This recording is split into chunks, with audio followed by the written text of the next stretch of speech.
বাংলাদেশের প্রথম সবাক চলচ্চিত্রের নাম মুখ ও মুখোশ, যে চলচ্চিত্রটির কাহিনী, চিত্রনাট্য ও পরিচালনা করেছিলেন আব্দুল জব্বার খাঁ। ১৯৫৬ সালের ৩ আগস্ট এই সিনেমাটি মুক্তি পেয়েছিল। সে সময় একটি অনুষ্ঠানে খান বাহাদুর ফজল আহমেদ বলেন, পূর্ব পাকিস্তানের আর্দ্র আবহাওয়ায় চলচ্চিত্র নির্মাণ করা সম্ভব নয়। এ কথা শুনে কিছুতেই মানতে রাজি না আব্দুল জব্বার খাঁ। তিনি তীব্র প্রতিবাদ জানিয়ে বলে উঠলেন, এখানে তো ভারতীয় সিনেমার শুটিং হয়েছে, তবে কেন পূর্ণাঙ্গ একটি সিনেমা করা যাবে না? চ্যালেঞ্জ ছুড়ে দিয়ে তিনি বললেন, সিনেমা অবশ্যই নির্মাণ করে দেখাবেন। মুখ ও মুখোশের প্রথম মহরত হয় হোটেল শাহবাগে ১৯৫৪ সালের ৬ আগস্টে। সিনেমাটির প্রিমিয়ার শো রূপমহল সিনেমা হলে অনুষ্ঠিত হয়। চলচ্চিত্রটির প্রথম প্রদর্শনী হয় মুকুল টকিজে, যা বর্তমানে আজাদ সিনেমা হল নামে পরিচিত। পুরান ঢাকার জনসন রোডে নির্মিত এই সিনেমা হল ছিল ঢাকায় নির্মিত প্রথম ১০ সিনেমা হলের একটি।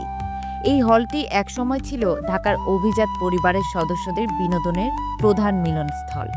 মুকুল টকিজ ছাড়াও সিনেমাটি একযোগে মুক্তি পায় ঢাকার রূপমহল, চট্টগ্রামের নিরালা, নারায়ণগঞ্জের ডায়মন্ড এবং খুলনার উল্লাসিনী সিনেমা হলে।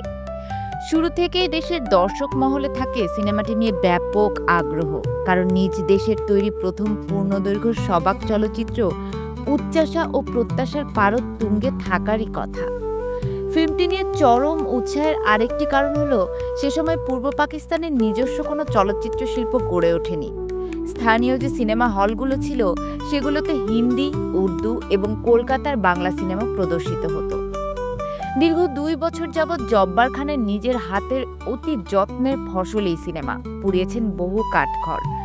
কলকাতা থেকে ৫,০০০ টাকা দিয়ে আনা মরিচা ধরা একটি আইসো ক্যামেরা ও অতি সাধারণ মানের একটি ফিলিপস টেপ রেকর্ডার দিয়ে মুখ ও মুখোশ চলচ্চিত্রটি নির্মিত হয়েছিল। টেপ রেকর্ডারটি ব্যবহার করা হয়েছিল শব্দগ্রহণের কাজে। ওই সময় ধারে কাছে কোনো ফিল্ম প্রোডাকশন স্টুডিও ছিল না, তাই ছবির নেগেটিভ ডেভেলপের জন্য সিনেমাটি সুদূর লাহোরে পাঠানো হয়। লাহোরের শাহনুর স্টুডিওতে মুখ ও মুখোশের মুদ্রণ, পরিস্ফুটন ও সম্পাদনার কাজ সম্পন্ন হয়। ১৯৫৬ সালে সিনেমার কাজ পুরোপুরি সমাপ্ত হলেও জব্বার খানকে সিনেমাটি নিয়ে ঢাকায় ফিরতে দেয়া হয়নি। সম্পাদিত চলচ্চিত্র পূর্ব পাকিস্তানে ফিরিয়ে আনার জন্য তৎকালীন স্বরাষ্ট্রমন্ত্রী বিচারপতি আব্দুস সাত্তারের সহায়তা গ্রহণ করতে হয়েছিল। বিমানে ফিল্ম এবং স্বর্ণ পরিবহন করা যাবে না, এই অজুহাতে বিমান থেকে ফিল্ম নামিয়ে দেয়া হয়েছিল। পরে অবশ্য স্বরাষ্ট্রমন্ত্রীর নির্দেশে ছায়াছবি পূর্ব পাকিস্তানে পাঠানোর ব্যবস্থা করা হয়। সিনেমার শুটিং শুরু হয় ১৯৫৩ সালের একেবারে শেষের দিকে, অর্থাৎ ডিসেম্বর মাসে। শুটিংয়ের জন্য বিভিন্ন জায়গা বেছে নেওয়া হয়। এর মধ্যে উল্লেখযোগ্য হল সিদ্ধেশ্বরী, কমলাপুর, বৌদ্ধবিহারের পুকুর পাড়, মিরপুর ও তেজগাঁওয়ের জঙ্গল, বুড়িগঙ্গার ওপারে কালীগঞ্জ, জিঞ্জিরা, রাজারবাগ ও লালমাটিয়ার ধানক্ষেত এবং টঙ্গীর বিভিন্ন জায়গা। ১৯৫৫ সালে শেষ হয় সমস্ত দৃশ্যধারণ। ক্যালেন্ডারের পাতায় তখন অক্টোবরের ৩০ তারিখ। সর্বসাকুল্যে সিনেমাটি নির্মাণ ব্যয় ছিল তৎকালীন পাকিস্তানি মুদ্রায় ৬৪,০০০ রুপি। তখনকার যুগে চলচ্চিত্রের পরিপূর্ণ বিকাশ না হওয়া এবং নানা প্রতিবন্ধকতার দরুন নারী অভিনয় শিল্পী খুঁজে পাওয়া ছিল দুষ্কর।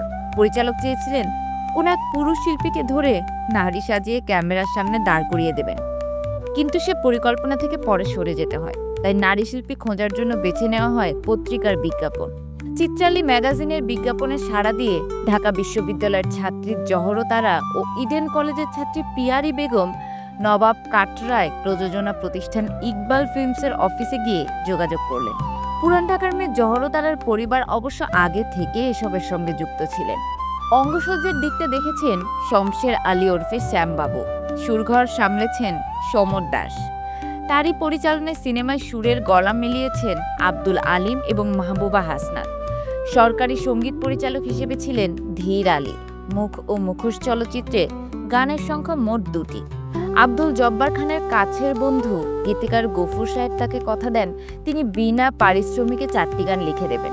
সে সময় পূর্ব পাকিস্তানে কোনো রেকর্ডিং স্টুডিও বা গ্রামোফোন কোম্পানি গড়ে না ওঠায় গান রেকর্ডের কাজ শেষ করা হয় টেপে। ইকবাল ফিল্মসের অফিস রুমের চারদিকে কাপড় টাঙিয়ে তৈরি করা হয়েছিল কৃত্রিম স্টুডিও।